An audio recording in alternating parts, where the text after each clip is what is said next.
The greatest power you possess is your ability to choose.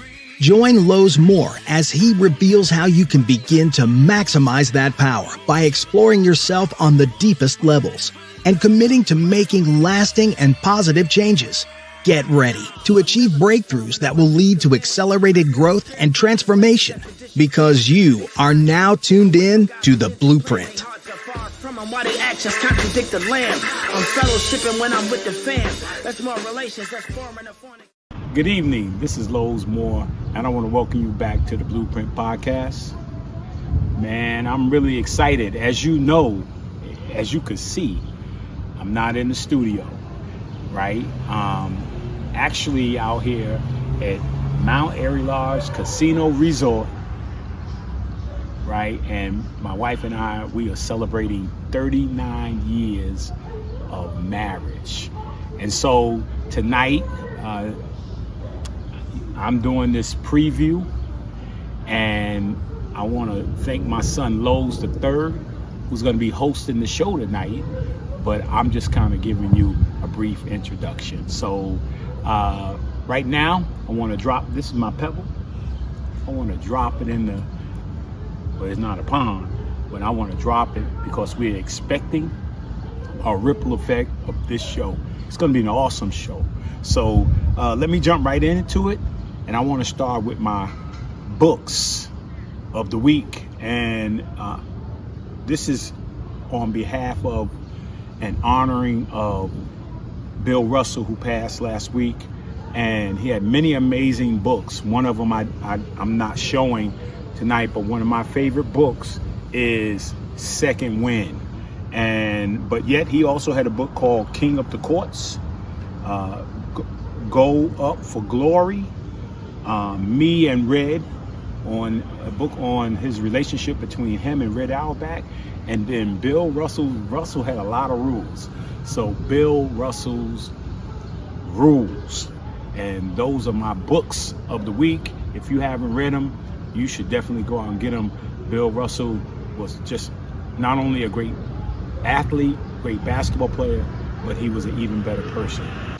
Hey, this is the word of the week. My word of the week is winner, for a couple of reasons, right? I'll go back to Bill Russell. I just finished talking about him being the greatest winner in the history of sports, right? And you got to look at the things that made him a winner. Number one, his character, his work ethic made him a winner. And also the greatest thing about him is that he was the ultimate team player, right? While we celebrate, of course we should, Michael Jordan, Wilt Chamberlain, because when you look at them crazy numbers, particularly Wilt Chamberlain, crazy numbers. But Wilt, was amazing. But Bill Russell, right, he was even more amazing because he sacrificed some of those gifts so that he could win championships. And then second, right, like I told you before, we out here celebrating our 39th anniversary. I'm a winner, right? I got this beautiful woman over here for 39 years, my best friend, right? And shoot, that makes me a winner, right? The greatest winner of all, right? The word of the week, always try to be a winner. Man, this is my Pierce Hopper affirmation quote moment. And this week quote comes from, again, the great Bill Russell. Listen what he says. He says here, to love someone is nothing, but to be loved by someone is something. To love someone who loves you is everything. That's this week's quote on the Blueprint Podcast. This is my music of the week and my movie of the week. Technically, my music this week is not really music, right? But we remember back in the day, we used to have 33, 45, and an album. Remember we used to have albums back then? Well, this is critical because I've been talking about Bill Russell. I've been talking about winning, right? And when I was a little kid, one thing that sparked me was when the Boston Celtics used to win championships and the New York Knicks used to win championships. And the first way I learned about that history was I had two albums. The Boston Celtics album, and I used to listen to it all the time, over and over and over again. Havlicek steals the ball. right? And then the New York Knicks album when they won the championship, right? And they were talking about Red Hoseman, right? And then they was also talking about who else? Willis Reed. Here comes Willis. Here comes Willis. And I used to listen to those things over and over again until they became a part of me. So that's this week's music. Those albums who made me what I am and what I was. And then also, man, I gotta go with my movie of the week. The movie is called Rise. And it's about Giannis, MVP twice over. Giannis, his life story, Rise, on Disney Channel, on Disney Movies, right? That's my music of the week and my music of the week. Check out who's coming next on the Blueprint Podcast. I got Tommy Guest, a young and gifted young man from the Denzel Washington School or Academy. Oh man, he's just entered finished his freshman year at Stony Brook College, man. He has an amazing story. I'm looking forward to interviewing him. Man, I love it when I interview young people that have become successful. So, stay tuned next week. And then following him, I have the legendary, the great Mount Vernon basketball star, Jabari Hines. Man, winning championships overseas. Man, I'm looking forward to interviewing Jabari as well. I remember him as a little kid, and just an amazing person. So stay tuned to the Blueprint Podcast in the future. I look forward to seeing you. This is the Blueprint shout out, and so, as you know, we celebrated our 39th wedding anniversary on yesterday. Yes. Yeah, 39 years. And today is also my wife's birthday. So I want to say a happy birthday shout out to her. Right? So I got a back-to-back, right? Anniversary and birthday. And then on tomorrow, right, may my wonderful grandmother rest in peace. But I want to give her a happy, heavenly birthday. We miss you, Mother. Yep. And we love you. And that is my shout out. Now, can I add something? Well, you can add something. Great. I want to also do a belated shout out. Our godson's birthday was on August 2nd, Michael George, and our niece, Tamika Flynn, are both on August 2nd. So happy belated birthday to our amazing godson, Michael, and our niece, Tamika. Also, August is starting to try to act like November, right? Like November? Yeah, but we just want to say to them, happy birthday. Love you all. All right. Back to our host, Lowe's Moore the Third. Lowe's Moore the Third. Hi, Lowe's. Love you. Hey, everyone. Thank you for tuning in to the Blueprint Podcast. I'm your host for today, Lowe's Moore the Third. And I'm excited to have and to be able to interview and chat with and get to know a little bit more about my little cuz, Devin Gibbs. He is amazing, and I think y'all are really going to enjoy this show today. Again, I want to give a nice shout out to my mom. Happy birthday. I love you, and I hope that you are enjoying your vacation. And I can't wait till you get home and, everyone gets to shower you with some more love. So, yeah. So we're going to get right into Devin. I'm going to read Devin's bio, and then I'm going to bring him on, and we're going to chat and talk. So, all right. So Devin Gibbs is a part of a scholarship program called Posse in the Art Department. Through the program, he received a full ride scholarship to the University of North Carolina School of the Arts. He also got the chance to speak with Lin Manuel Miranda, Philippe Sue, Robert Lopez, Kristen Lopez Rigo Morales, and Cheyenne Tubb. Currently, he is pursuing his career and looking to improve his craft. Lastly, Devin started in the show Payback on TV1, and this episode aired on the beginning of this month, and we'll definitely be getting into that and talking a little bit more. So we're going to bring Devin on and get into it. Hey. Hey guys. Hope everyone's doing well. Yes. So Devin, tell us, like, where are you from? What are you and what are you doing? Well, right now, I'm looking at a book called the Warner Laughlin Technique, and I'm almost finished with it. It's a great book about an acting technique that helps you build a character, and I'm from Charlotte, North Carolina. That's awesome. Yeah. So I know you have many gifts. So like, do you like label yourself? Are you like a singer, mover, actor? Like, list all the titles, list all the gifts, so everyone can know who we have here, because they need to know. All right. Well, I really label myself as an actor, but I've been doing a musical theater, and I sing, act, and dance as well, and I also play the guitar, ukulele, and the drums. Wow. When did you start playing? Like, when did you start playing the guitar versus the ukulele? Did you play one first and then it just kind of molded over to the other, or like how did that happen? Well, it all started when I was in 6th grade. I used to watch this show called Steven Universe, right? Nice. And the main character, he played the ukulele and stuff like that, and I thought it was so cool. So I taught myself how to play ukulele, and I've gotten better throughout the years. Well, first I played the drums. That's what I grew up doing, because I fell in love with a movie called Drumline.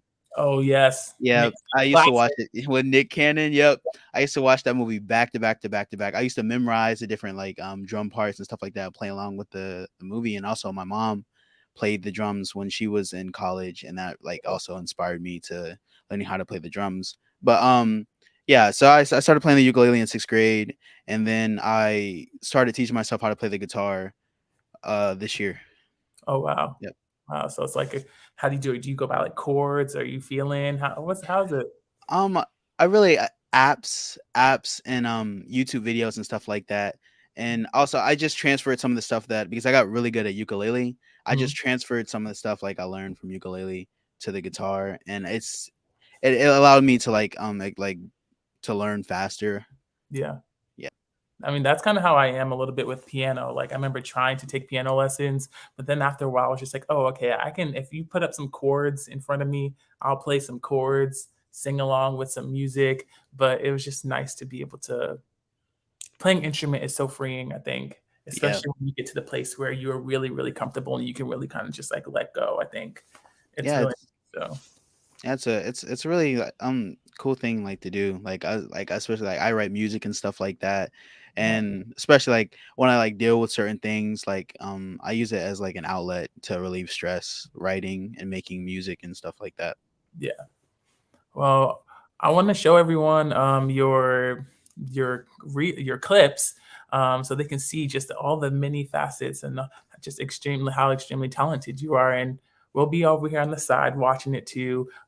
So yeah, we'll leave our mics on too, just in case you want to say something. I could pause it and we can go into it. Just if you feel it, we'll go.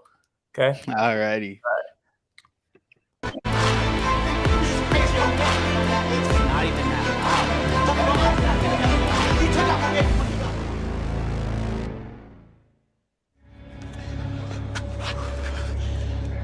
Keep it together.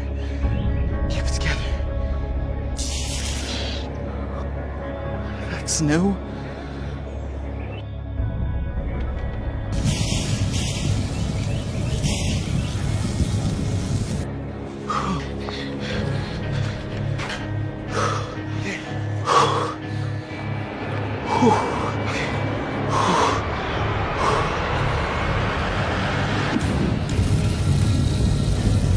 Man, the effects came out so well.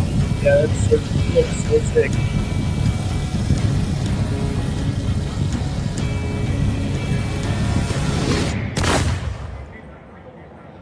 Oh shit. I'm gonna be so popular. I'm gonna be so popular. Yeah. that's my favorite part. That part Till is the so victory. sick. Yeah, keep it together. Oh, this is singing. Why should you only take what you're given? Why should you spend your whole life living trapped in there ain't no future? Even at 17, breaking your back for someone else's sake. The life don't seem to suit ya. How about a change of scene? Far from lousy deadlines and the headlines in between. Santa Fe, my friend. Okay, before we get into the next one, I feel like I had to pause that one really quickly because that's a whole vibe right there. Just Yeah. what was that experience like? I know, like obviously you do like a film and TV, but you also love theater. You love being on Yep. stage, you love singing. So what was in that moment like? What were you feeling with singing Santa Fe? Man, at that moment, it was the best feeling ever. It was the best feeling ever because that song, it really means a lot to me because it really shows how much like my confidence has grown and also my skill level has grown because I used to for when I first started singing, I did not think I could sing that song at all. Like I wanted to sing Santa Fe, but Right. I didn't think vocally I could sing it. But then I kept working on, I kept practicing, and then I got the song down and just performing that song. It just I really feel like proud of myself because before I used to think I wasn't able to do it, but in that moment, I don't know, it just felt so amazing, especially the crowd's reaction. It really made me feel like really good. That's one of my favorite things about doing theater and musical theater, performing in front of people. It's probably the greatest feeling that I get performing in front of people, just hearing people clap Yeah. and making people feel like good about themselves and stuff like that, making people just feel interested, especially in that world, because that's what I've been in and that's what I like to do. Yeah. So when you're for especially for musical theater, do you kind of approach it the same way that you do acting, like when you're creating a character? Because obviously there's like a whole added thing. Not only are you create, I'm not sure if you do this, but do you create a character and then add the singing on top of it? Like, what's that process like for you when you're singing, especially musical theater? Oh, that's a great question. What I usually like to do, I like to memorize it first, Mhm. memorize it first, get Right. certain parts of the song down, and then start implementing different things as I build the character. So Mhm. first I learn the song, and then I start building the character. Then I add it together. Right. Okay. That's dope. So you gotta take some notes because you was feeling it, the crowd was feeling it, I was feeling it. So I'm like, But yeah, that's yeah, one thing I would like to say about the process, like between doing theater and also acting for camera, like doing films and stuff like that. It's really different because like doing theater, it's more your body language, you have to express more because it's especially in like with like bigger crowds and stuff like that versus doing film. It's really more chill doing film. Like of course like it requires skill like to do, but yeah. with film, it really was a transition because I was doing theater first and then I started doing film and stuff like that. And the biggest struggle for me is because I had like acting kinks, which like different things, which it's when you have like bad habits of doing certain things when Mhm. you're acting. And for me with theater, like I was super duper like expressive like with my arms and stuff, so I really had to tone that stuff down Right. with films and stuff like that. But like I had those different like ticks and stuff like that I had to work on when transitioning to film. Mhm. Yeah, they always say too for like theater actors coming to film and TV, it's nice because a director is like, okay, well, we can always pull it back, but it's hard if someone comes into the room, especially in film and TV, and they are not expressive enough. It's really hard to know if they can pull those things out. It's a lot easier for casting directors, coaches to help actors, you know, dial it in versus it is to have to like do all the work to help them be a little bit more expressive. So theater to film seems to be a very successful trade, and we're seeing people do it. A lot of people do it now. Yeah. Some of the greats, obviously, Lin Manuel Miranda and Philippe. Told you, you have to watch Shining Girls if you haven't seen it. It's on Apple TV. It's really dope, and like I just love when I see her. I think who was Renee. I don't know how to say her last name. Do you know what I'm talking about? She was also in Hamilton. She's like American. She was she played the oldest sister, Angelica. Yeah. Hey, if anyone knows, put it up in there, and we'll make sure that I'll have Devin say it because the name. All right, let's get back into the real clip. Let's see what else we have in here. All right. Can you stop? Stop what? Playing. This is my house. You can leave, but beat the level first. Okay, great. I'm your guest and I'm helping you out. What? What? Nothing. Just stop playing.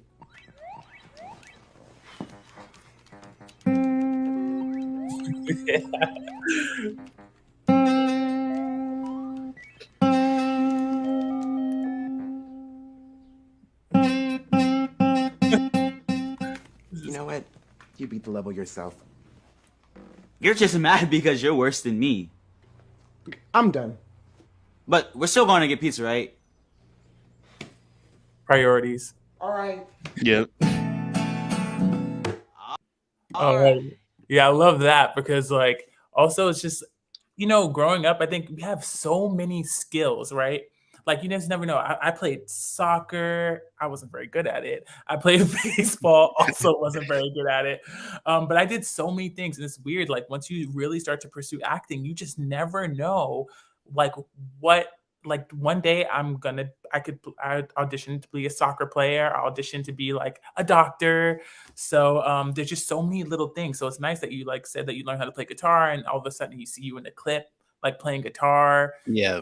Nice to be able to have those elements in your materials. Did you write this? Well, I originally got sent, like I edited some of the lines. So like I would say like half of it I made, and then half of it was made by the person who I had film it. Yeah.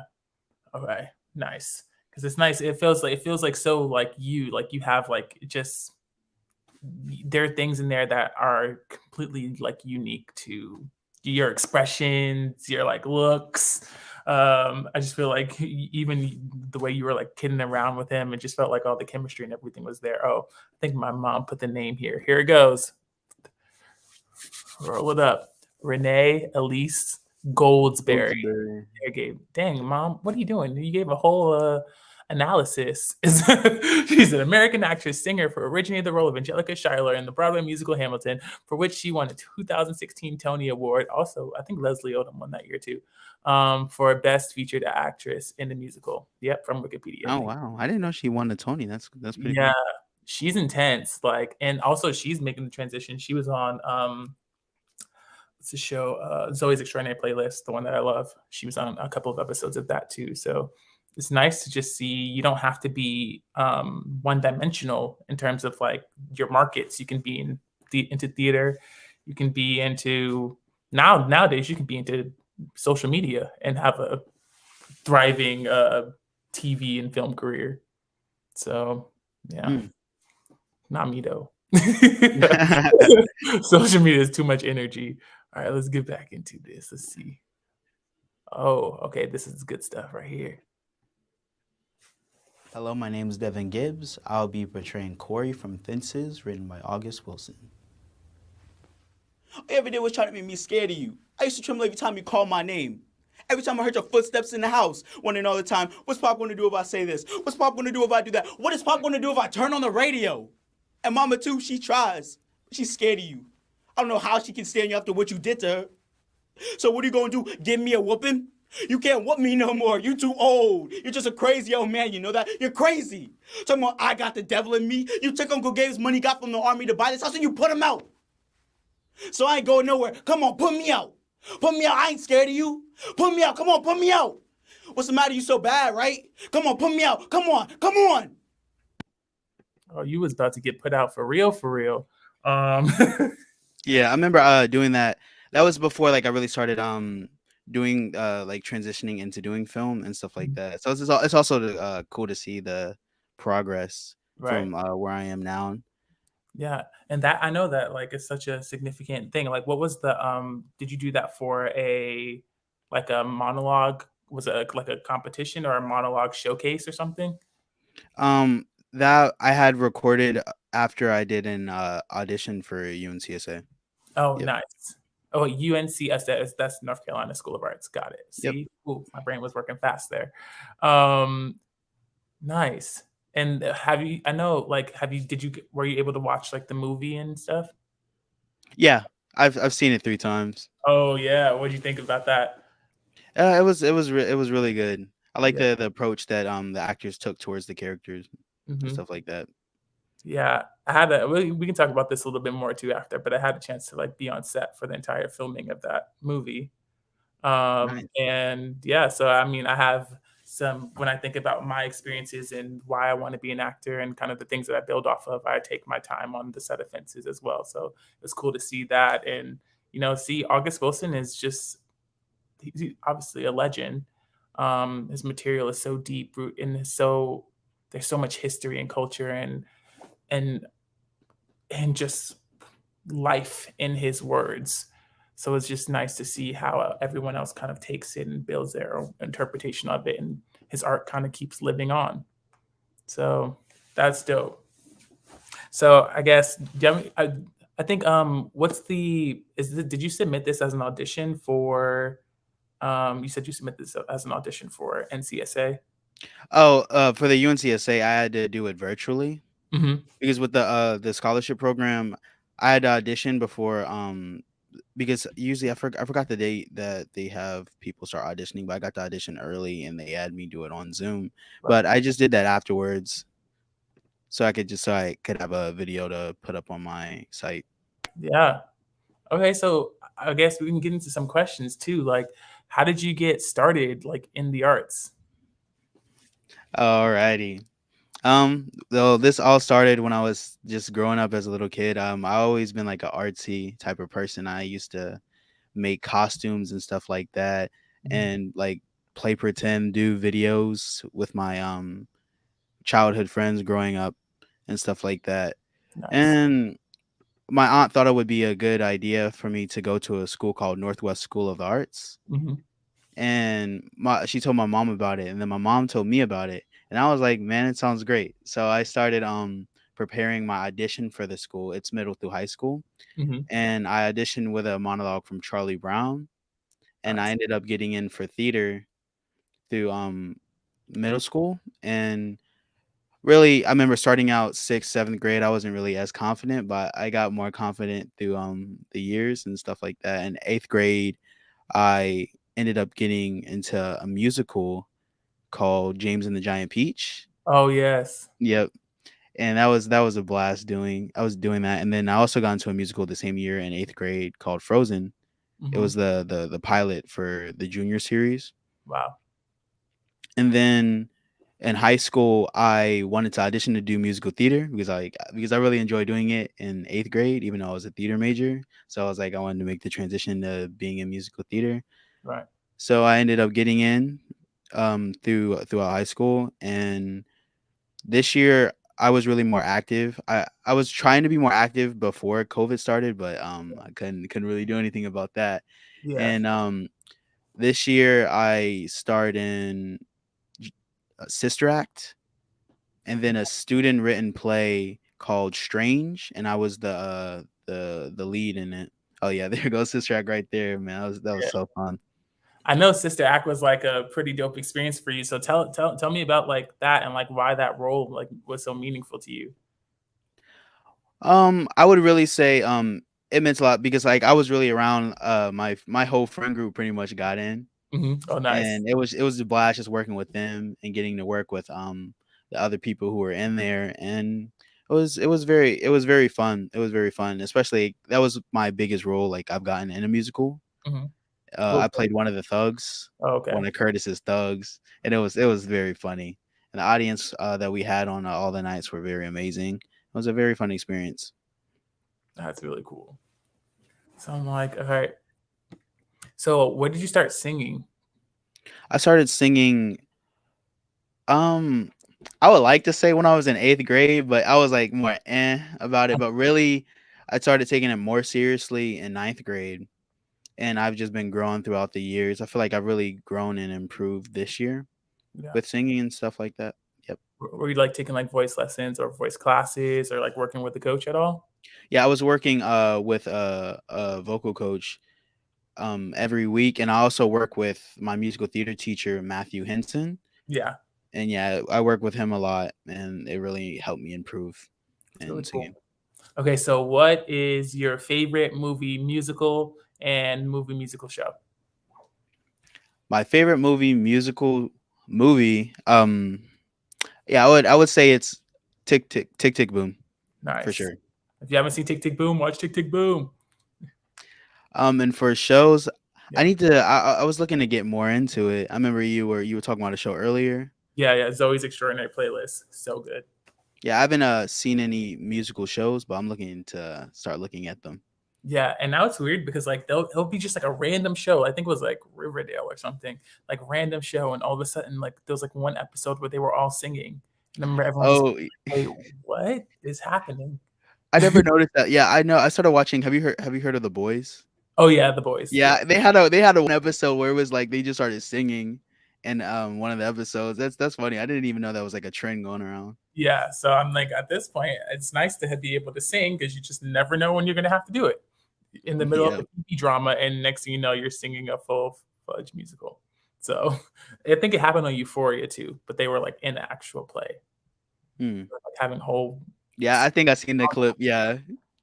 Yeah, that was crazy. Let's see. Oh, my mom says In the Heights was good too. Yeah, In the Heights was good. Yeah, speaking of In the Heights, obviously Lin Manuel Miranda. You had the chance to like meet him, and what was that like?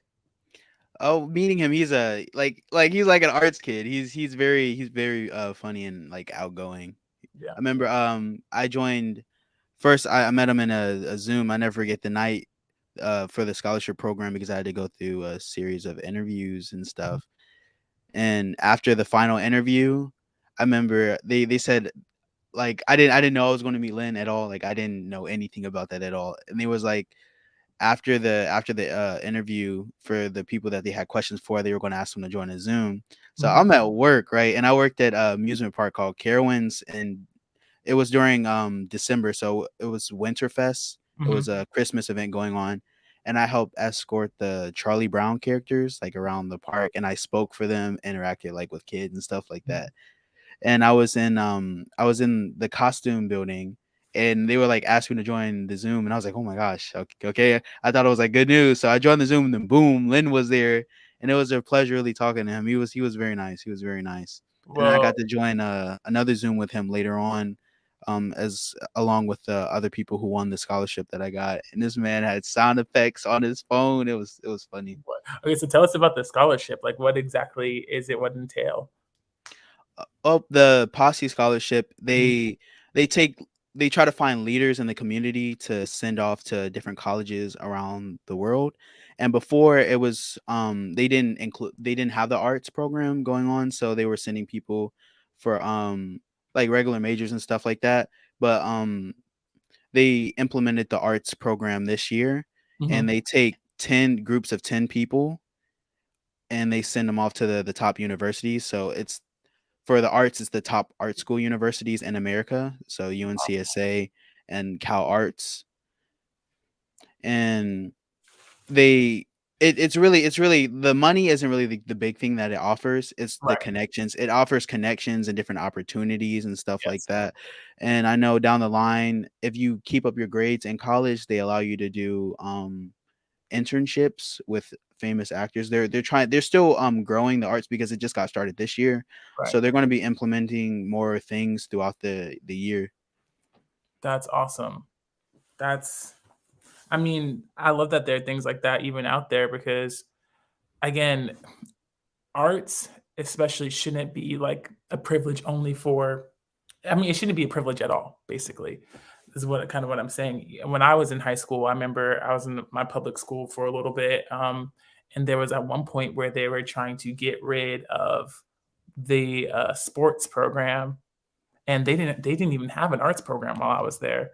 Mm, And so the most like arts based thing that they had was gospel choir, which was like kind of happening outside of school, which was amazing. And to think about the gospel choir being filled with so many talented kids that didn't have any more outlets to kind of pursue those things in school. So it's just kind of sad at times, that that's the reality for some people. But to be able to be in a space where there are people moving, there are people now making sure that arts is reaching everyone. Yeah, I really feel like it's growing. It's really been growing throughout the years, and it's really good to see. Yeah. So I feel like this question is kind of pulling it out of the air a little bit. But let's say 20 years from now, right? When you look back on yourself right now and your and resources and like where you are, how do you think you would be able to help people that are in your position? It's kind of weird, abstract, but Most definitely, I want to do something with the program that I'm in, right. and I want to be able to help nominate people. Well, I'm already able to do that now, and each year I'm able to nominate 2 people for the program. But I Nice. really want to do something with the arts program and help people thrive and get the scholarship and get these different opportunities and link different connections to the program. Yeah, So I see myself doing that in the future. nice. So who are some of your like artist inspirations? Some of my artist inspirations, most definitely Lin. Mhm. He's really inspired my writing because I've been writing things as of recently. Yeah, And also even in the past, like I had projects and stuff. Like I this year I had a film project and we had to write out scripts and different stuff for throughout the year. So I really looked at some of his stuff as inspiration right. as far as writing and implementing different things. That's really cool. And I know you do And animation too as well, right? well, I'm planning on doing animation. My roommate who's going to UNCSA, I've been talking to him and we're planning on launching projects throughout the year. His Nice. name's Nigel. He's a really cool dude and he has a series called Radical that he's made and he has the first pilot episode out right now. Oh But wow. we're planning on releasing stuff in the future. Okay. And I said animation too, but I think I meant to say voiceover. Oh, Yeah, talk about that too, because I know it's another facet of things that you've been trying to do as well. yeah, I've really been looking into doing stuff like that. And also even like doing book readings and stuff. Nice. Yeah. Yeah, especially I think what are those called? What is it called when you read the book for someone else? It's called dang it. It'll come back to me. Um there's so much voiceover work happening now too, which is crazy. I think especially because of the pandemic, like the people who were able to, record really well from their homes, were able to have even more opportunities. So that's also really cool. So it's nice to know that you're already like dipping your toes into so many different markets. Um, so I know we talked about. Did I cut you off? I feel like you're going to say something else about your artist inspirations. I think I cut you off at Oh Lynn. yeah, I lost it. Yeah.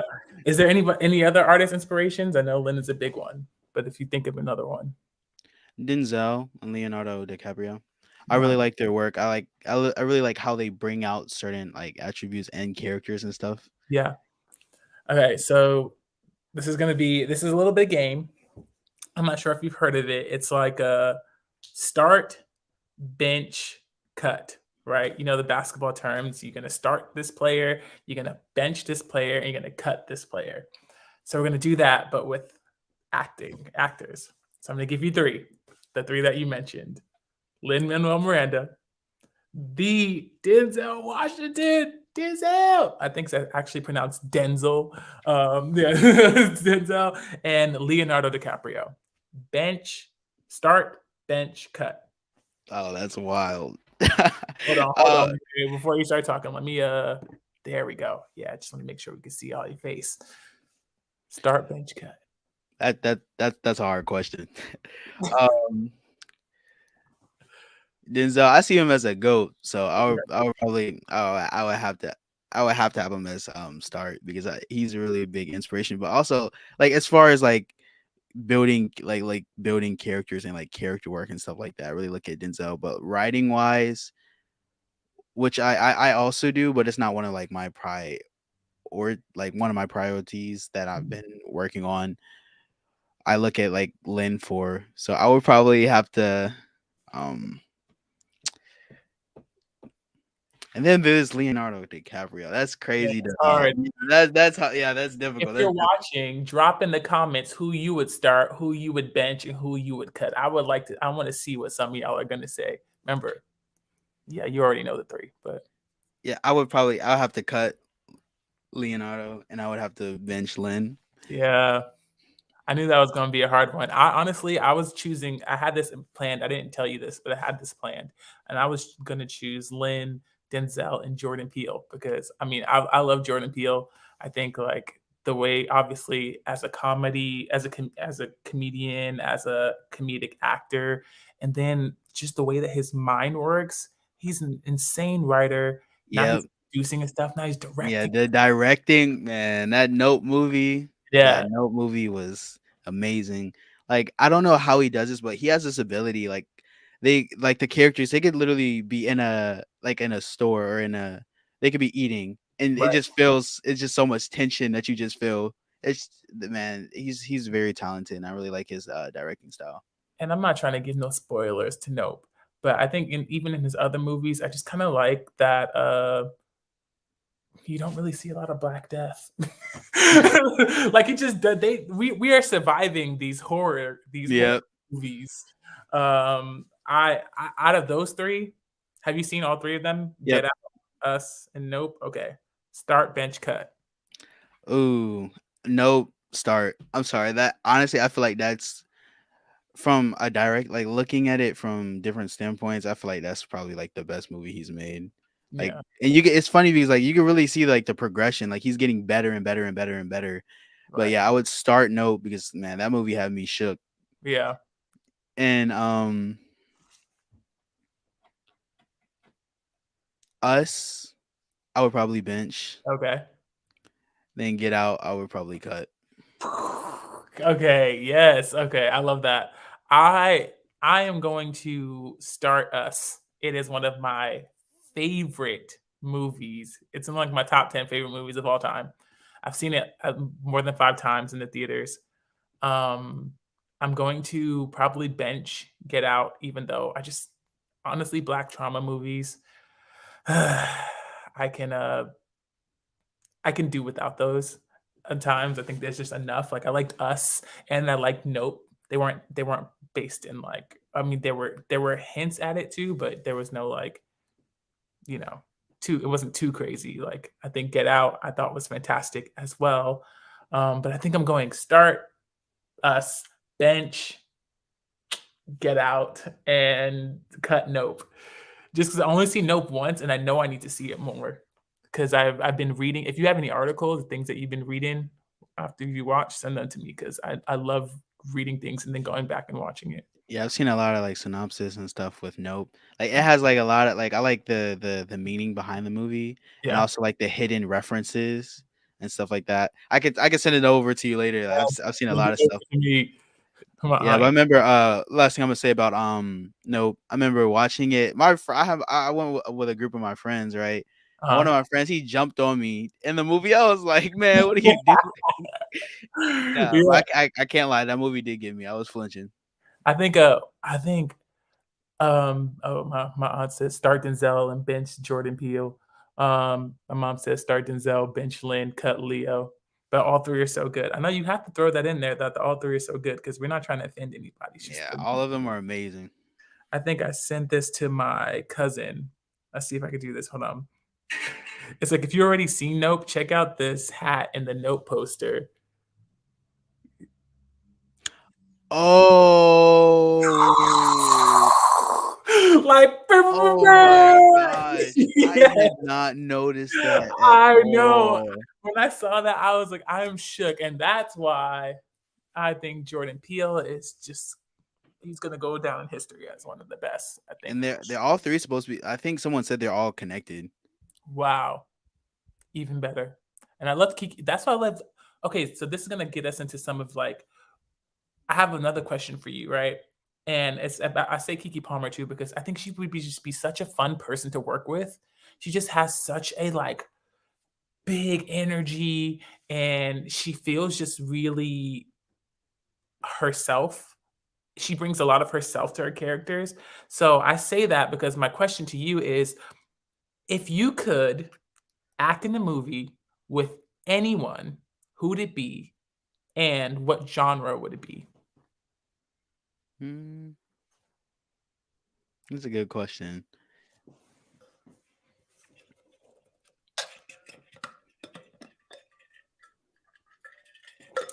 Nice little water break. I would go back to Denzel. Mhm. Yeah, I would love to act in a movie with Denzel, but something listen, because I know he's really good like with more dramatic stuff, but Yeah. something comedic. Yeah, I really like comedic type of thing like stuff. What's your favorite Denzel movie or like the top? I mean, it's hard to say favorite, I guess, if you can do like a top two or three. What do you think? Can I give you a top one? Yeah. I mean, shoot. Yeah, of course. I'm stuck. Hold on, I'm stuck between two. Have you seen the Equalizer? Yes. Yep. Awesome. I don't know. It's maybe because like when I saw it because I was younger, but I really like that movie. Wow. And then what would be the other one? Mm, Or was there another one or was that the top one? that was my top one, but I would also like give it like I really like Fences. Yeah. Okay. So I think in one of my top 10 favorite movies of all time has to be The Preacher's Wife. Like, have you seen it with Whitney Houston? What's that one about? The Preacher's Wife, where I think it's Whitney Houston and Courtney B. Vance.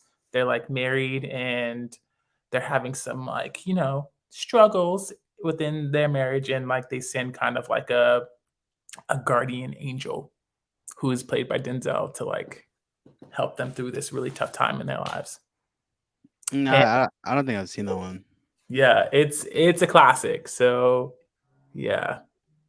Oh, my Angie said for her, she would be in the movie with Jamie Foxx, and it's a rom com. She's trying to get married. That's hilarious. Oh, people are saying, I love this. I haven't seen Nope. Yeah, the others are pretty good. It's true. The other shows are so good. Okay. I know you mentioned something about Carowin, so I want to ask you this because we kind of talked a little bit about horror too. Tell everyone about what Scarowinds is and what it was like, working there. Oh, I could talk about this for hours. Yeah. Okay, so Scarewinds, it's a Halloween event hosted every Halloween season. It runs through September 16th/17th through the 31st of October. But sometimes it varies, like the dates shift. Mhm. But it's at the amusement park Carowinds, and there's different haunted houses, and there's different outside areas with different themes. I Yeah. worked as an actor there called a scare actor, and my job was to scare people. So I was getting paid 20 an hour just to scare people, and I had a blast. Like the Nice. people who I was around, because as I mentioned, it's different areas like around the park, and I was at an area called Outlaws Revenge. It was undead cowboys, and it was really just a blast working with everybody there. Like it was great energy all around. I remember some days I would show up 2 hours early just to talk to the different scare actors and stuff. It was really fun. Nice.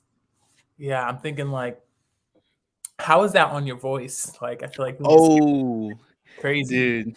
dude. I used to because like I used to do this southern grumbly voice, and Uh-huh. I would because it runs from it's Friday, Saturday, Sunday, and then I would have to sing during the week, and Whoa. those two things did not match up at all. Like my voice would be shot during the week from yelling and doing the voice that I had to do because I had to keep up a voice the whole entire night.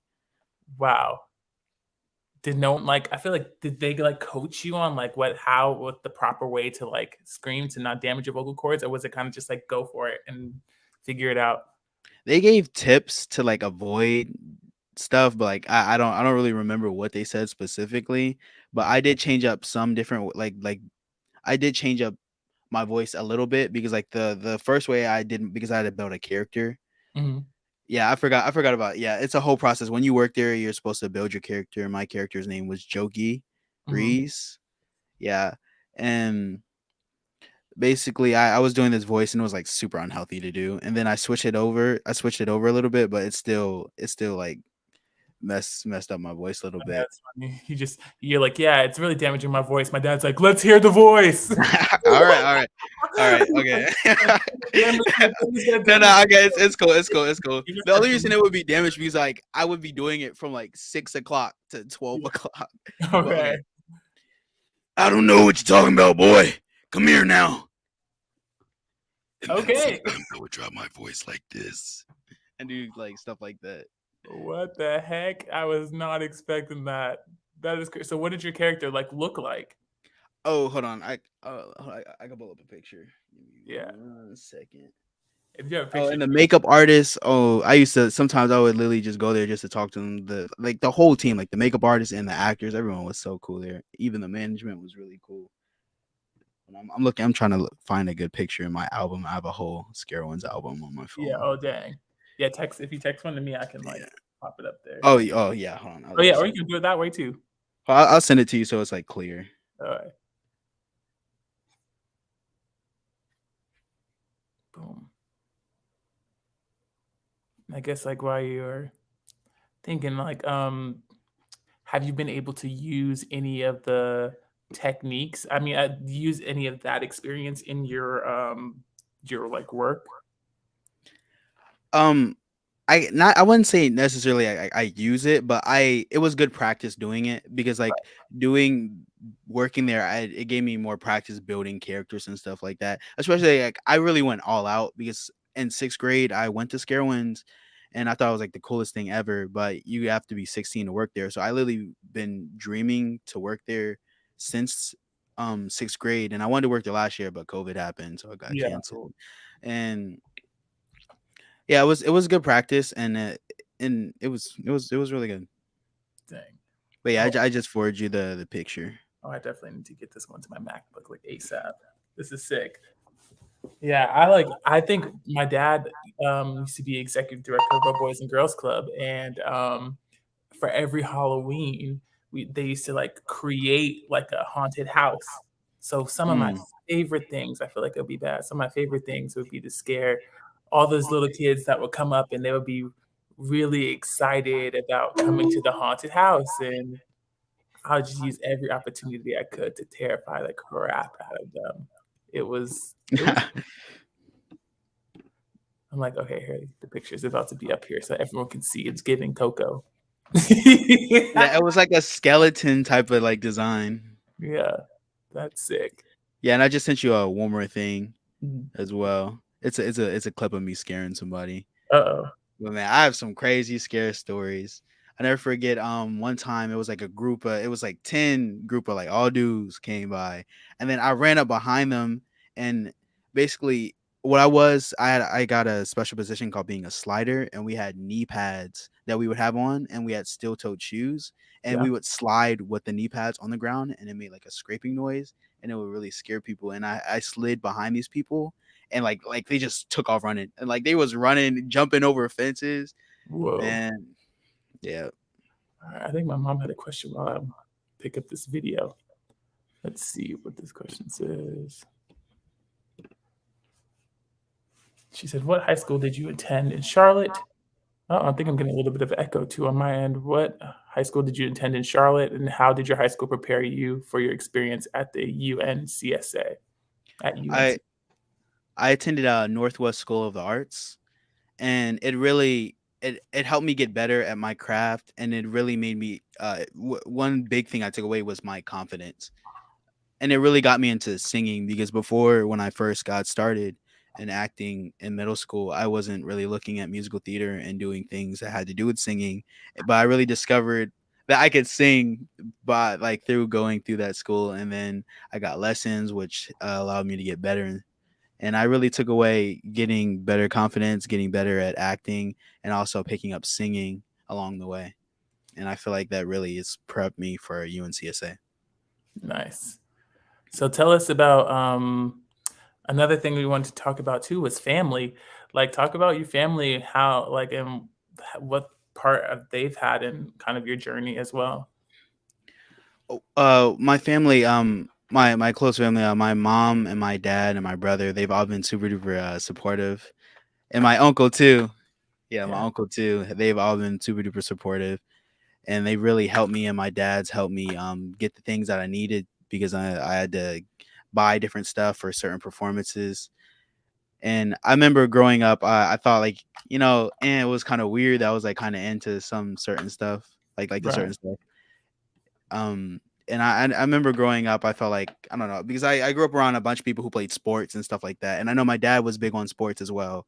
But despite me not wanting to like play football and stuff like that, my dad has been super duper supportive throughout my whole childhood and even to now with my acting and Yeah.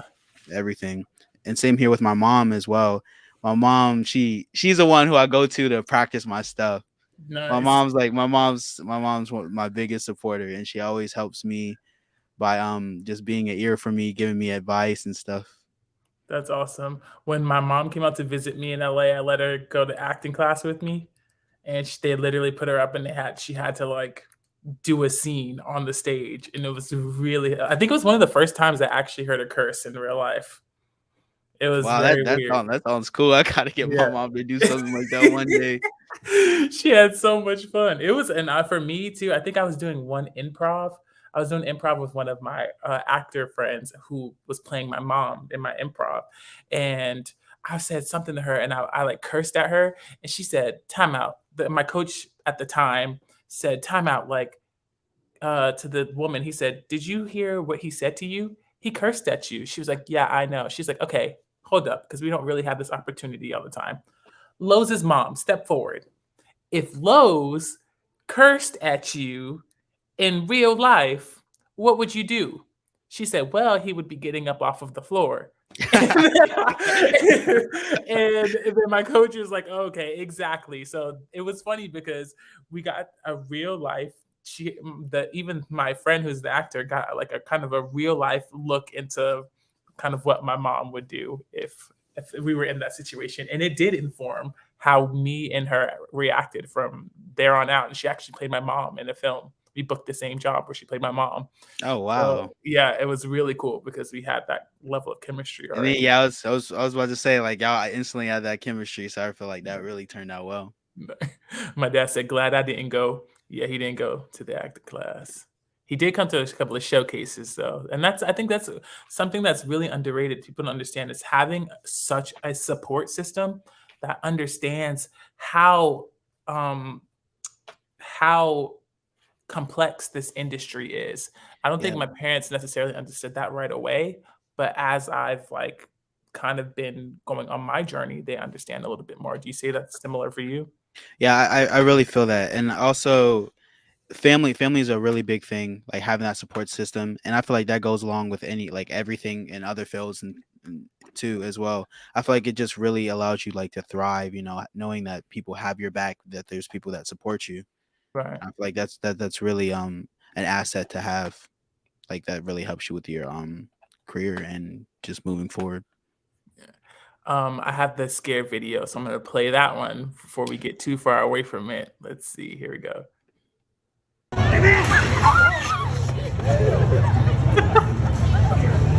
Hold up. Let me go back. Let me go back. Yeah, I got all four of them.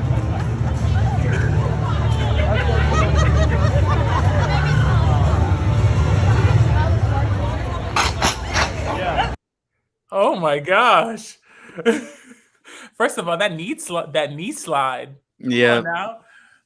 First of all, if I did that on my knees, I wouldn't be able to get back up. Nah, it was very physically like it was taxing. It was taxing. I never forget one night I went to like I tried to go to sleep. I pulled like 7 cramps. Like back to Wow. back to back to back to back. We were supposed to stretch, and that night I did not stretch before I did that. Oh yeah, I've officially reached the beautiful age where if I don't stretch, I will know. Like I have to stretch. It's like it's a non-negotiable.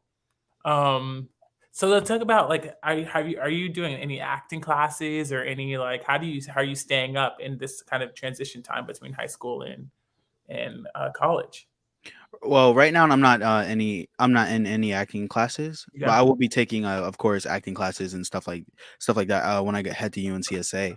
right. But this past year I was in an acting class at a place called Act Out Studios, Mhm. and I took a improv class, a drama class as well. And Okay. I learned a lot, and it was really fun working with people who were pursuing that in that field area. Right. It was really a blast doing that with those people. Yeah, I think I mentioned this to you earlier too. Like I have the thing that we'll talk more about it, but I do this thing now. It's like called an audition workout. And it's just literally a place for actors all over the country to kind of meet and do work on self tapes, work on breaking down the scripts.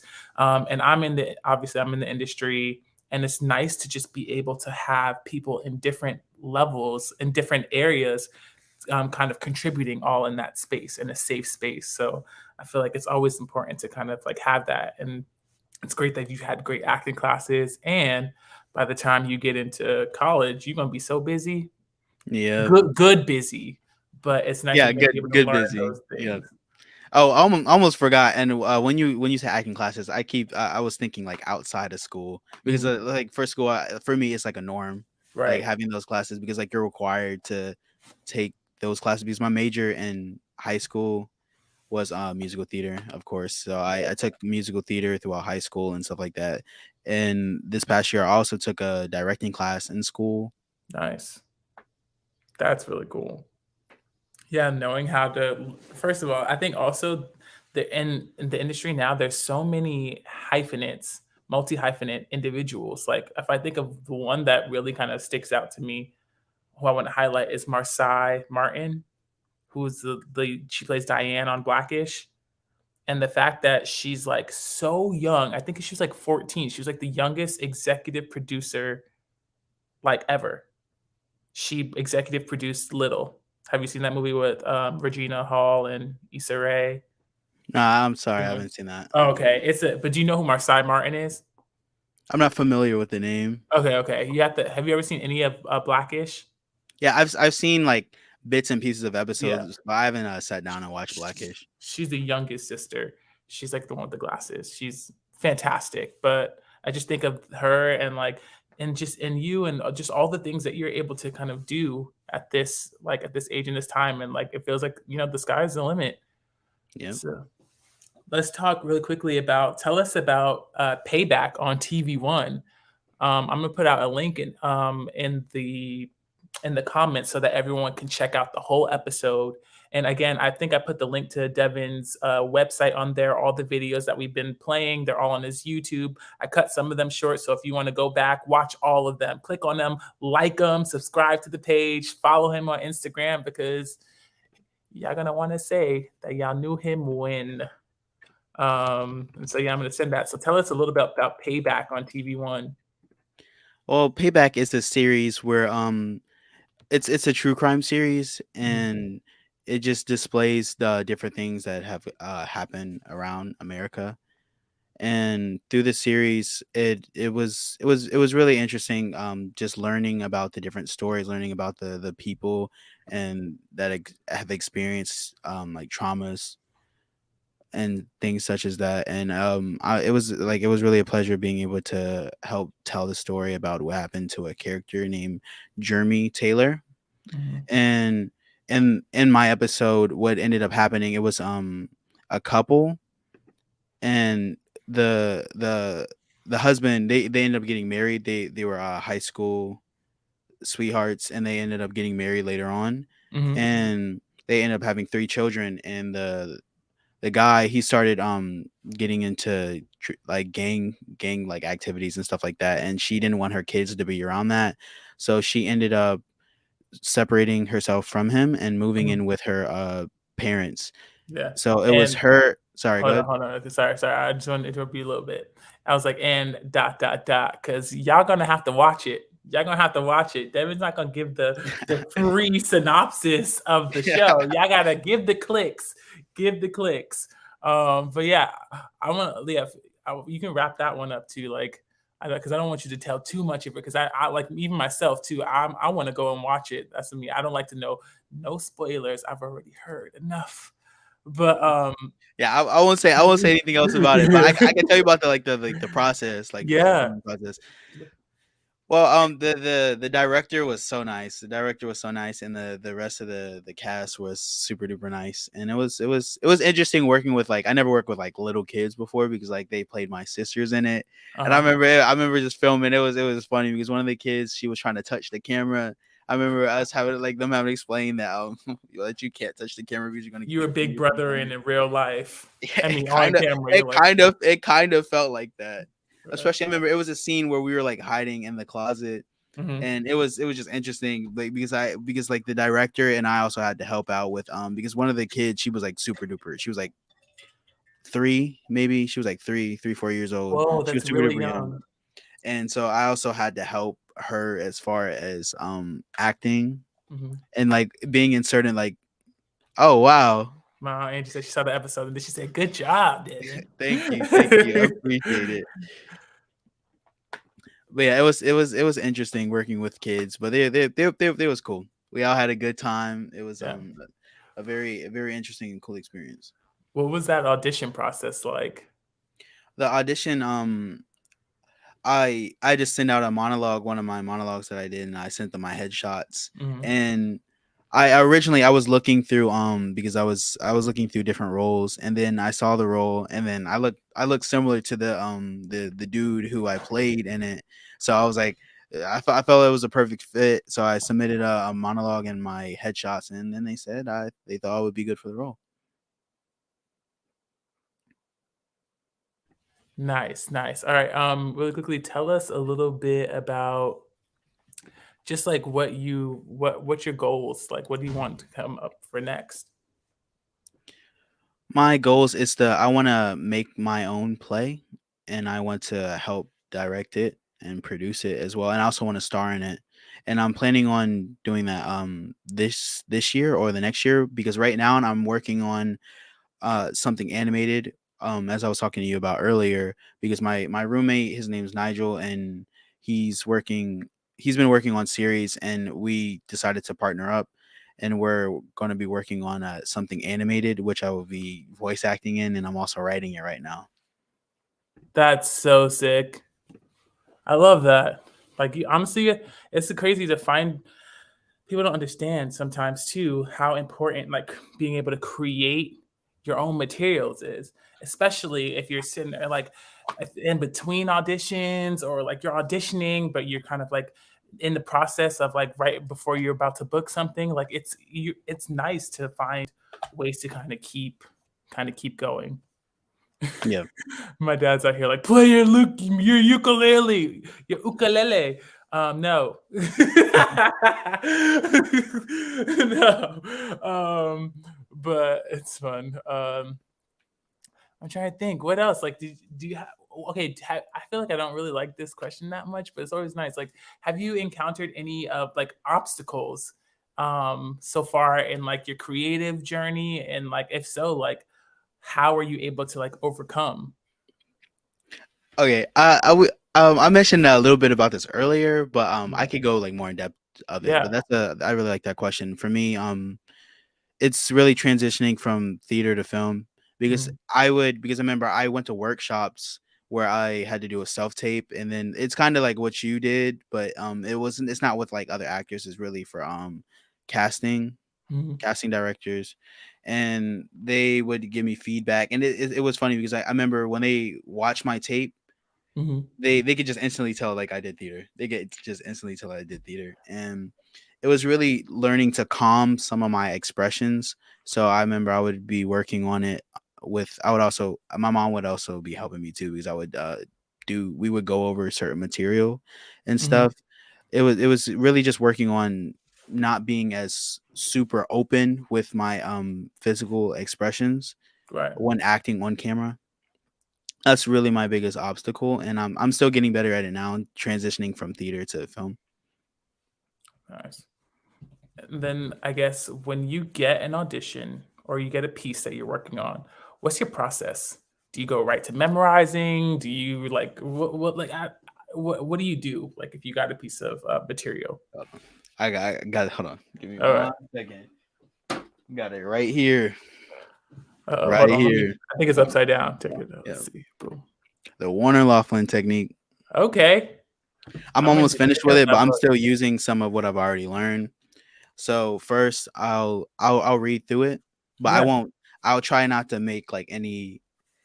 I'll try not to like start building the character. I know like some people have bad habits. Like they start instantly like when they read a script or read material, they're like, oh, they're feeling that way because of this, Yeah. and they just start throwing different like ideas instantly as soon as they get the material. But I'll read through it first, Hmm. and then I'll go through it again, and I'll start looking at the facts Right. on like facts such as this character, because you'll be reading through it, right? And then Mhm. the script, it could be someone talking to their mother, and you Right. could write as a fact they have a close connection with their mother, because like you could tell like maybe how they're talking in the scene, or they live in South Carolina, or they live wherever.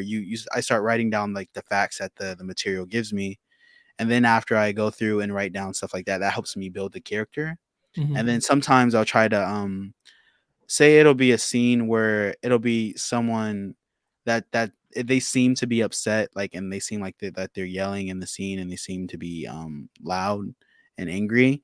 Sometimes I'll try to take a different step towards it, and I'll try to implement a different view. So sometimes I'll go a different direction. Maybe the character, he's sarcastic, like he's not actually really mad. Like I try to do things different than what I first think that the character feels, to add a little spice to the character. Right. Nice.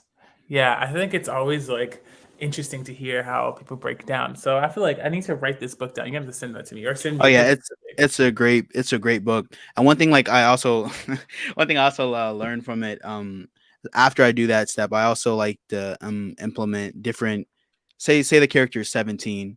I Mhm. try to come up with different time periods in their life that they maybe had like maybe nothing like crazy tragic, but they had certain things that shape their personality to where they Right. are today. I try to Mhm. implement different times, like when they were like 3, maybe an event happened that helped mold them to who they are when they were 7, and I go through like a timeline as well now Mhm. to build the character.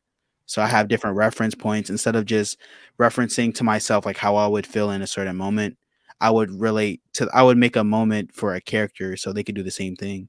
You see what I'm saying? Like instead of me Yeah. saying, at this I would be upset because this has happened to me, I would say the Mhm. character's upset because this has happened to them before, or they Right. reacted like that in the past. You're like creating a life for the character Yeah, like itself. a full out life and a full out Yeah. timeline. So Yeah. you have something tangible that you can relate the things that you're experiencing in that present moment in the scene with from their life. Yep. That's yeah, that's really cool. I think because sometimes like there's a thing I'm not sure if many people know. It's called personalization, right? A lot of like some acting places teach it, but it didn't really work that well for me. And it's when you take things from your life, like actual events, and you try to use them, morph them, and use that in the character that you create. So if your character is going through something really traumatic, you're like, okay, well, like my dog died like last week, so I'll just think about that, and that will make me sad, and then I can use that sadness in the Yeah. character that I'm playing. And it's also unhealthy doing that sometimes as Right. well. That's It what is. the person who wrote the book talk about. Like Yeah. when the book, I'm not gonna say too much about it, but like when the book first starts off, it says basically what you're saying, that when you'll go to like some acting classes, or you'll hear from certain people, they'll tell you to implement your own experiences Mhm. into the scene, or into the whatever you're working on.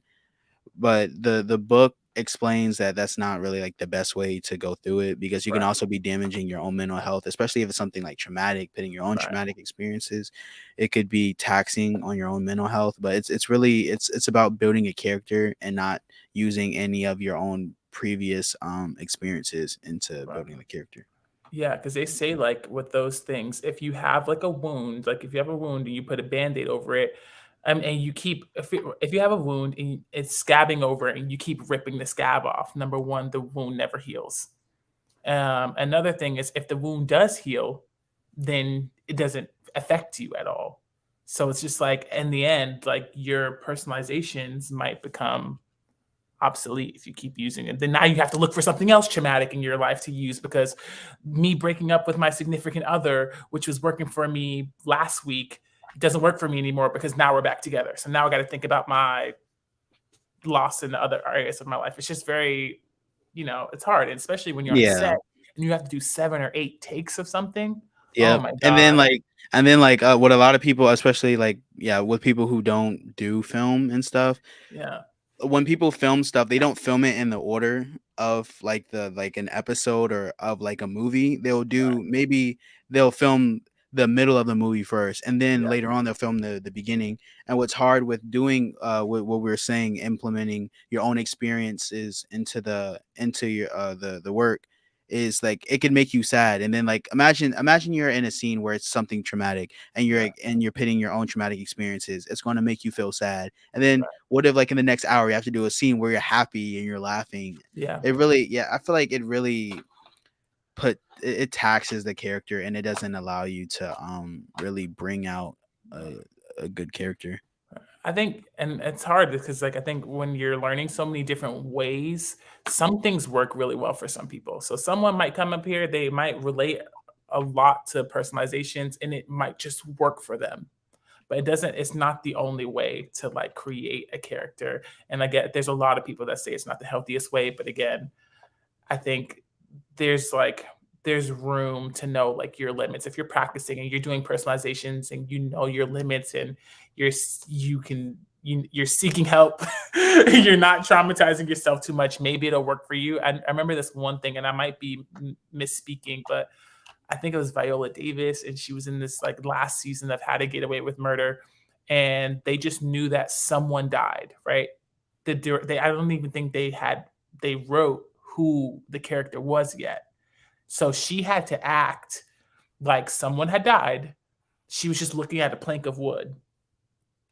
So she was just saying, everyone's and she created, obviously, Viola Davis is the queen of expression and making that water work. She was crying and she felt a deep, intense pain.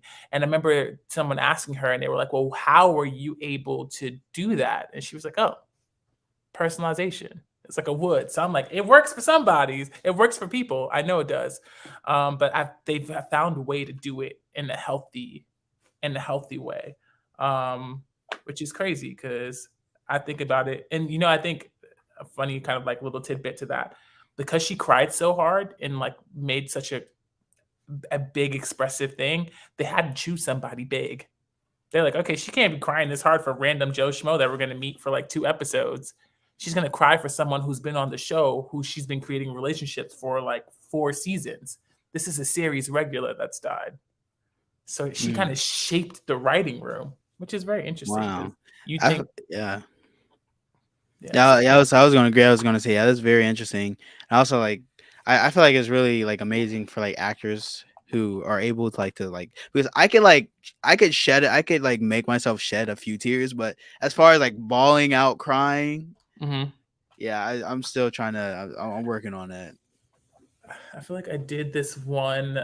Sometimes I'll be doing something, and right when I'm about to cry, I'm like, oh dang, this is so good. I just say that in my head, and all of a sudden the tears will start going back. I'm like, no, it's you lose your focus. Yeah, it's so hard because I'm just wow, I'm really into this.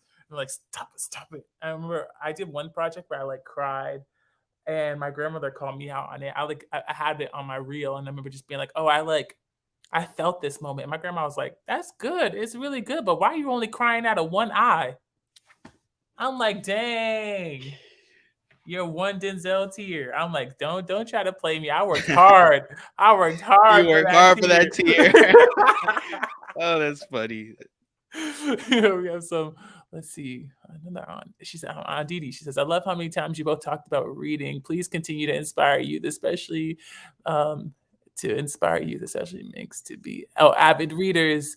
Loving this discussion is so inspirational. These future EGOTs. Oh, yes. Speak that into. Thank you. Speak that into existence. And then her dad said, would you both recommend to young actors in the beginning of their career the importance of understanding the difference between stage acting and movie acting? What do you think? Is it important to kind of like make that distinction when people are young?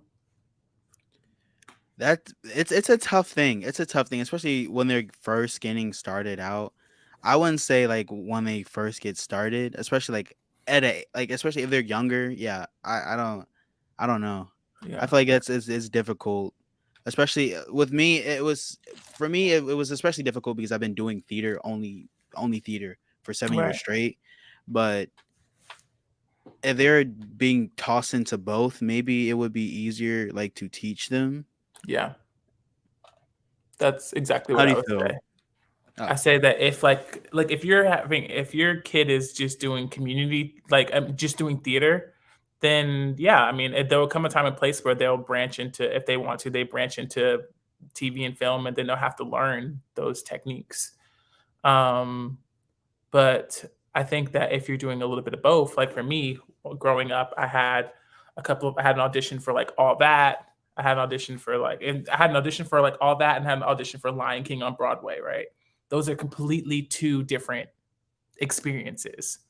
Like the way that you prep, the way that you create characters, that it requires a certain amount of training. So, and and knowledge, you can't yeah. you could get lucky enough if I was really good at theater and just kind of went in for TV and film and someone could kind of dissect me, be like, oh, I can see how he would be really good at that. You might get lucky enough where that happens, but eventually the more you audition, the more that you have these experiences theater, you kind of learn through the Yeah. coaching and everything what to do and like what's going to work and what doesn't. Yeah, especially like with eye movement with film. That's really Right. a big thing. A lot of casting directors, they look for people that have really good eye movement with Right. expressing their emotions versus with theater like it's good to have it, but like if you're it's I feel like it's not really as important, Yeah. on the stage versus on camera, because on camera they're seeing every single thing, like every single like your eyebrow being lifted up, they're catching everything. Right. I think that I went from theater to film and TV, and now when I go back to theater, it's almost weird sometimes. Like the transition back to theater is a little bit hard for me because I'll be having this really great moment, and then our director will be like, "We can't hear you," and I'm like, "Oh, sorry. Yep, let me try that again." Um, or you just realize that you can act with usually I'm thinking about, okay, if this is my frame, this is where I can move within my frame, but then there's a stage, and then the director Yeah. will be like, all right, so now you're going to turn out and say your line towards the audience, and I'm like, why? I'm not talking to the audience, I'm talking to this person that's sitting right there. But it's just like obviously when you're doing theater, there's so many different things that come into play. You kind of just have to know when to mute some of the things that you Yeah. learn and turn on the things that you learned elsewhere. Yeah. Let me see. I had another question that says, "Do you like to dance as well? Have you taken any dance classes?" Well, in musical theater, we were required to dance. Mhm. So I dance. So like it would be certain class periods where we would dance because each year we had something called a music review. Mhm. And the music review, it's different songs from musicals from from different shows Right. being thrown together all in one show. So it's songs back to back to back from different shows, and we have to dance, sing, and not as much so acting, but like of course like we have to act when we like when we sing and do certain expressions, but it's no like monologues or anything like that. But dancing, I don't it's not really a priority for me, but this next year I'm required to take a dance class, Oh, like a like nice. a Which like a one? full out dance class instead of it being just in and implemented into like a acting class. But I don't know like the name of it, but I know it's like dance for theater. And then next semester or like next year, I forgot which one it is. I have to take a tap dancing class. Oh, But if you nice. major in drama, you're required to dance. Yeah. Yeah. I think I took a ballet class for one semester. That was an experience. And I took a like when I studied abroad in Ghana, I took a traditional Ghanaian like dance class. So I'm like, but it's so weird. Like I had a commercial audition last week for a dance. And they asked me to dance, and I was calling my younger cousin who is a dancer and actor also. And I'm like, okay, watch this video. Make sure I'm learning the choreography correct. And I realized like after a while, if you're not like practicing certain things, you kind of like I like literally lost touch with my body in like in movement. Like I'm really good with like expressing and feeling like if I was on the camera and acting, but dancing was just like a whole other ball game, and my brain just kind of turned off.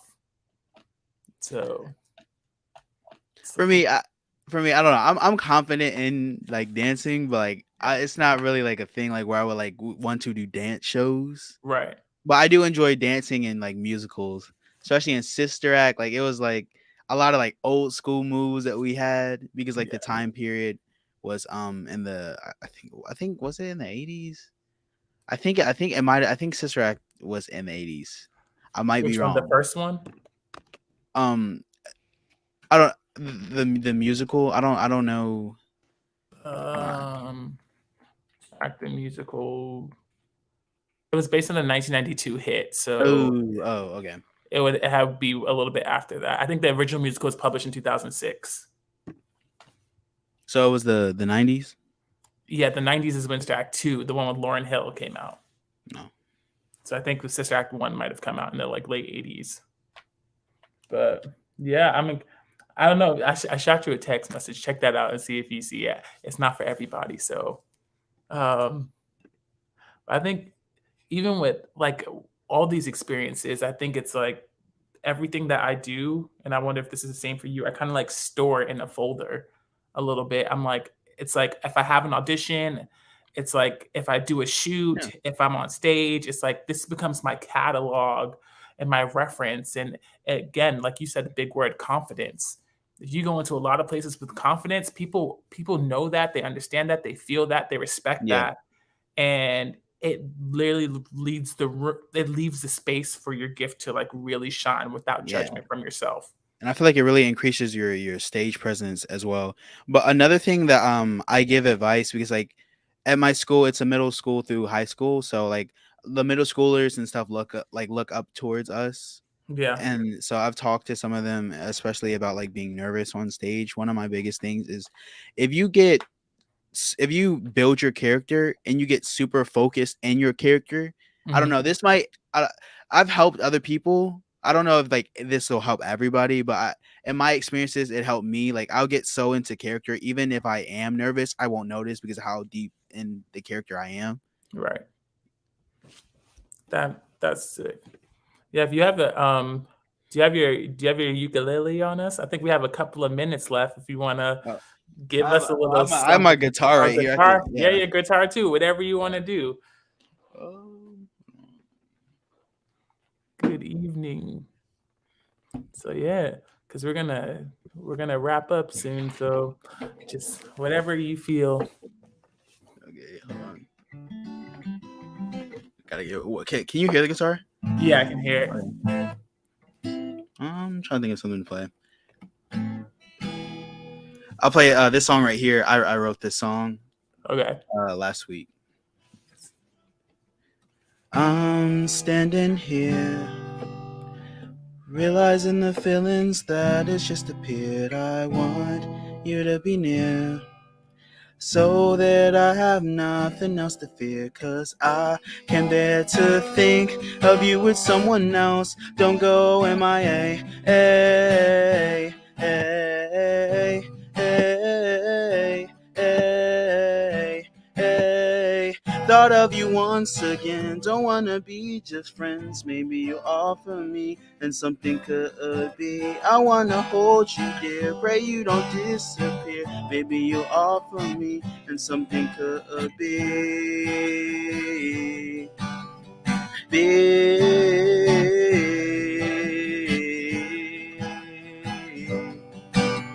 My kindness is guaranteed, 'cause I can't bear to think of you with someone else. Don't go MIA. Hey, hey, hey.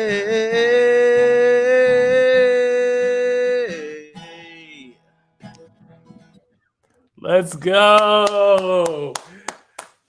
Yes, that's so dope. And you said you wrote that last week. Look at this, y'all.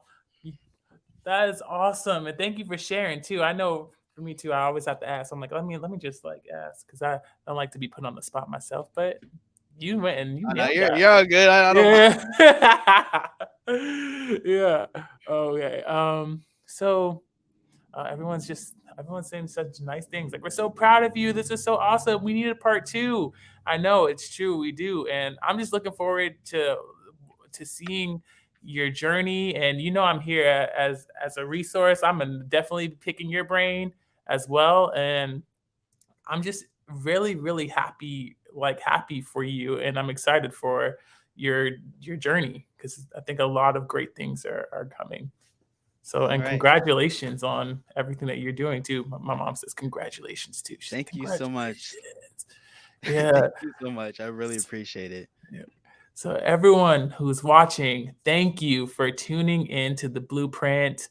Next week there's going to be another show and my dad will be back hosting and I'll catch y'all at some point soon. So again, we want to just thank Devin for coming on and for setting the blueprint. This is what if you are looking to be inspired in your art, to be encouraged in your art, there's people out here who are doing it, who are making a way, who are paving a way. And Devin's one of those people. And so we're just so grateful to have him, to be able to connect with him here. And it's my pleasure. Thank you. Yeah. Now I'm going to put this in. Devin, you're amazing. All right. And so we're going to sign off. So Devin, you can hang out for a little bit and we're going to, we'll just chat a little bit after this. All right. We're going to put on this outro. All right. Thank you guys. All right. We really hope you enjoyed this episode of Lowe's More, the Blueprint Podcast. Stay connected and follow us at our website, www.lowesmore.com. That's LOWESMOORE.com. You can also join the discussion on Twitter at Lowe's More and on Facebook at Lowe's More Jr. As always, thank you for pushing your mindset towards a better reality. This concludes the most thought-provoking portion of your day. Don't forget to like and subscribe to this podcast to stay fully up to date with everything we're up to. Until next time, be kind to yourself and each other. What they teaching is a joke. I ain't buying it like I'm broke. Insufficient funds for insignificant.